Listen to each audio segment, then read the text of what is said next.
देखो, बड़ी अंदर की बात है कि आप लोग दिन भर साधन करते हैं, लेकिन जब आप शयन करते हैं तो असावधान हो जाते हैं। बस वहां आपको समझना है, शयन का समय आप अंतिम समय समझो। उस समय इधर उधर देखो मत, इधर उधर चिंतन मत करो। बहुत सूक्ष्म बात है। आपकी रात पवित्र जाएगी, आपकी रात भजन में जाएगी और आपकी रात प्रकाश में होगी, अंधकार में नहीं होगी। और ये गुरु कृपा से प्रारंभ में ही बात डाल दी गई थी कि सोने के समय जरूर बैठना है, शयन करने के पहले हमें बैठना है। कुछ बातें डिलीट करनी है, कुछ बातें पुनः स्थापित करनी है। बैठकर हमें अपनी दिनचर्या पर दृष्टि डालनी है। आज गलती क्या हुई, ये प्रारंभ में गुरुदेव भगवान संन्यास मार्ग में जिन्होंने हमें नैष्ठिक ब्रह्मचर्य का उपदेश किया था, उन्होंने ये बात डाल दी थी कि आपकी दिनचर्या कैसी हुई आपको रोज जांचना है। उनमें तो जो गलती हुई वो अपने दिमाग में बैठाना है। जो बातें आपके साधन के विरुद्ध है उनको नष्ट करना है। उनका नष्ट करना मतलब उनको स्वीकार ना करना होता है। जो गलती हुई आगे से ना हो, क्यों हुई ऐसा समझो। और ये सब करने के बाद एकदम शांत हो जाओ और भगवदाकार, जैसे कोई मरने पे नहीं होता, सारी वृत्तियां समेट लेता है और बस शयन हमारा ठीक होना चाहिए। अपने लोगों से कुछ गलतियां हो रही हैं। देखो, कोई भी सत्संग में बात होती है तो कहीं ना कहीं से तरंग आ रही है, वो हमें जरूरत है उस बात की, तो उसको संभालना चाहिए। अगर आप एकाग्रता पूर्वक सत्संग सुनेंगे तो आपको कभी प्रश्न नहीं करना पड़ेगा। आज अगर प्रश्न उठ रहा हो तो सुनते रहना, 1-2 दिन में उत्तर आ जाएगा आपके पास। वो तरंग आएगी, वो आपसे वही प्रसंग हटके आ जाएगा, एकदम प्रसंग से हटकर वो बात आ जाएगी। ये तरंग आकर के बुलवा देगी, क्योंकि सर्वांतर्यामी गुरुदेव आपके भी हृदय में ईश्वर भी है, तो वही बुलवा देंगे। कुछ साधक क्या करते हैं, प्रमाद स्थिति करते हैं कि जैसे दिन भर सेवा परिचर्या या जो भी गृहस्थ हो या विरक्त हो, अब रात्रि के समय वो समझते हैं कि अब सोने जाना, थोड़ी देर मनोरंजन कर लेते हैं। तो मोबाइल है, टीवी है या मानसिक है, वो इधर उधर मन को, और फिर शयन करते हैं। उनकी रात पूरी अंधकार में काल रात्रि हो जाती है, साधन को नष्ट करने वाली बन जाती है और अशांति। सुबह वो निरुत्साहित उठते हैं, सुबह वो खोए हुए उठते हैं, सुबह वो अपने को अधूरा पाते हैं, उत्साहहीन। अब वो केवल बनावटी रह जाता है, आंतरिक खोखले हो जाते हैं। इसलिए आप रात्रि को संभालिए, रात्रि को संभालिए। शयन के समय आप बहुत सावधान रहिए, तो सुबह आपका संभल जाएगा। सुबह संभल गया तो पूरा दिन संभला रहेगा, रात्रि संभल गई तो पूरा जीवन संभला रहेगा। बहुत ही एकांतिक वार्ता है। आप शयन के समय कभी मोबाइल मत चलाइए, क्योंकि मोबाइल एक ऐसी वस्तु है जो पूरे विश्व ब्रह्मांड को अपने में समाये हुए है।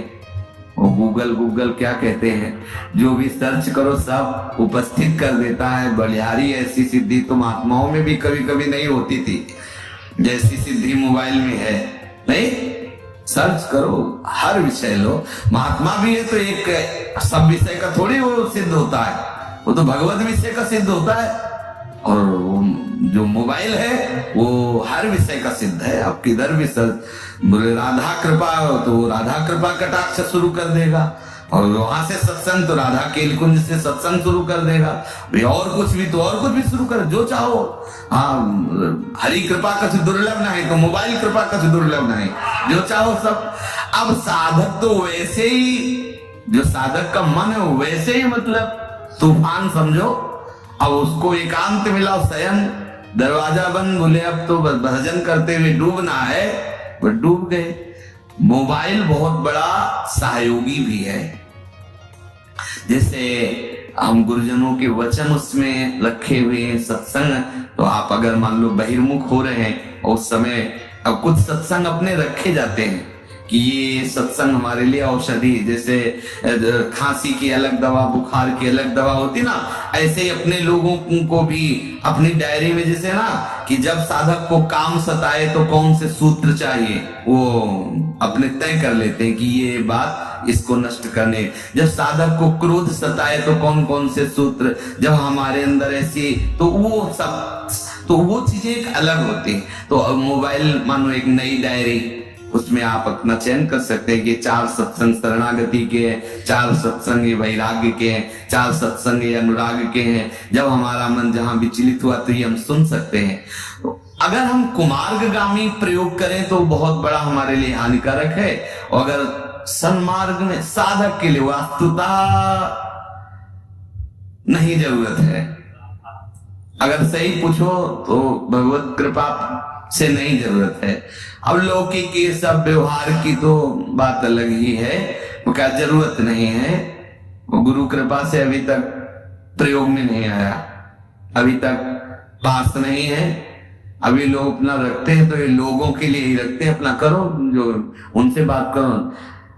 अपने पास नाम रूपी मोबाइल है, उसको सर्च करो, जिसकी जानना चाहो जान सकते हो, जो जानना चाहो जान सकते हो। आप देखो ना, इसमें बहुत बड़ी सामर्थ्य है। जो अरे निकुंज का लाइव मोबाइल दिखा सकता है? नहीं दिखा सकता। सर्च करो इस समय राधा प्यारी कैसे मुस्कुरा रही, भला दिखा दे। राधा प्यारी कैसे, ये राधा नाम सर्च करो, आपको दिखा देंगे। राधा राधा राधा राधा राधा डूबो। भाई ये शयन के समय कुछ साधक गड़बड़ी करते हैं, चाहे गृहस्थ हो चाहे विरक्त हो। आपके पास मोबाइल है, आपके कमरे में टीवी लगी हुई है, मान लो आप गृहस्थ हो, आप ऐसा सब, तो आप शयन को संभाल लीजिए। शयन में गंदी बात नहीं होनी चाहिए, गंदे दृश्य नहीं होने चाहिए। ये जो गृहस्थी में संतानोत्पत्ति की भी बात है, तो इस दौरान हमें क्या नहीं करना चाहिए और क्या करना है, तो हम बताते हैं। पहले आप क्या वासनाओं की पूर्ति के लिए नहीं, ग्रहण के समय भगवान की पूजा नहीं करनी चाहिए, कोई बात नहीं, खाना नहीं बनाना, अपनी आराधना कुछ खाना पीना चाहिए। ये भी एक आराधना है। गर्भवती महिलाओं को ग्रहण नहीं देखना चाहिए और हमेशा अंदर रहना चाहिए, जैसे किरणें उसके सिर पर ना पड़ पाए, जिससे जो गर्भ में बच्चा है, जो भी संतान जीवन होना चाहिए, चाहे और घर से विरक्त हो। तो हम तुलसी और अन्य पेड़ को किधर जा रहा है, उनसे क्या करवा रहा है, ये है प्रार्थना है सब साधकों से। अब क्या करना चाहिए? प्रार्थना है इस कि आप अगर एकांत में ऐसा ग्रहण कुछ शुरू दृश्य होने से देखते हो, पहले, ऐसा यानी कुछ करते हो, सूतक काल चल रहा हो, तो उससे पहले से ही टूटे हुए तुलसी के मोबाइल पत्तों को सहन करने जा खाने रहे की हो चीजों में तो उससे पहले ही उसका स्विच ऑफ कर सूतक दीजिए। लगने से पहले जो तुलसी के पत्ते हैं, बातचीत भी उनको किसी से थोड़ा मत थोड़ा रखिए, खाने की जितनी आवश्यकता है। तो ये यंत्र है, दो शब्दों का उत्तर हाँ ना या कोई अपने बात है। इष्ट देवताओं कुछ के लोग नाम ऐसे का होते हैं स्मरण कि वो करना घंटों ऐसे ही चाहिए, लगाए जिससे रहते हैं। प्रभाव को कम साधक करने के कैसे लिए बात मंत्रों का करेगा जाप इतनी करना देर? चाहिए। कैसे बात और कर ग्रहण सकता है? खत्म उसका होने के तो बाद चिंतन पूरे छूटेगा। घर में हाँ गंगा ना जल उत्तर से देने छिड़काव चलो, होना कोई अगर चाहिए। व्यवहार के लिए और आपके खत्म पास होने के यंत्र बाद है, हमें लेकिन किसी किसी को देखते जो हैं भी चिपके रहते दान हैं है मोबाइल में। या अपने ऊपर जो भी प्रभाव है उसको दूर करने के लिए आप भगवान का नाम लें और जो अनाथ लोग हैं उनको दान दें, पशु पक्षियों को चुनाएं, गाय को आटा खिलाएं, रोटी खिलाएं और अपने जितना हमें आवश्यक हो वैसे ये बिल्कुल हुई आवश्यक नहीं है, लेकिन आवश्यक हो। आप दूर देश में रहते हैं, दूर रहते हैं, भगवत कथा आदि के लिए नाम न छूटे। वीडियो अगर और अच्छा लगे तो शयन के लाइक समय कमेंट नाम में शेयर। भले 1 मिनट बाद आप सो जाते हैं, लेकिन नाम का ऐसे ध्यान करते हुए उसका फल होगा। आप नाम के ध्यान में ही जगेंगे। देख लेना, ये मतलब अनुभूत विषय है। अगर नाम में आप डूबते हुए शयन कर रहे हैं तो आप जागेंगे ना। और नाम में जो डूब कर शयन करता है वो लीला में जाता है, वो भी निद्रा में नहीं जाता। पक्का समझना। कभी कभी ऐसा होता है कि भगवान जगना नहीं हो तो अच्छा है, ये आंखें ही न खुले, जहां है वहीं लगे रहे तो बहुत अच्छा है। बड़े सुंदर सुंदर भगवान की कृपा का अनुभव होता है। शयन में भी जागृत स्वप्न सुसुप्ति स्फुरत में राधा पदाब्ज छटा, चूको मत, बहुत बढ़िया अवसर है। अगर आप इन बातों को ध्यान देकर सुनेंगे तो ये हृदय की बातें हम कहते हैं। मतलब देखो, एक होता है कि हम इस श्लोक बोले और इस श्लोक का अर्थ होता है भैया चले हमारा 2 घंटे का समय।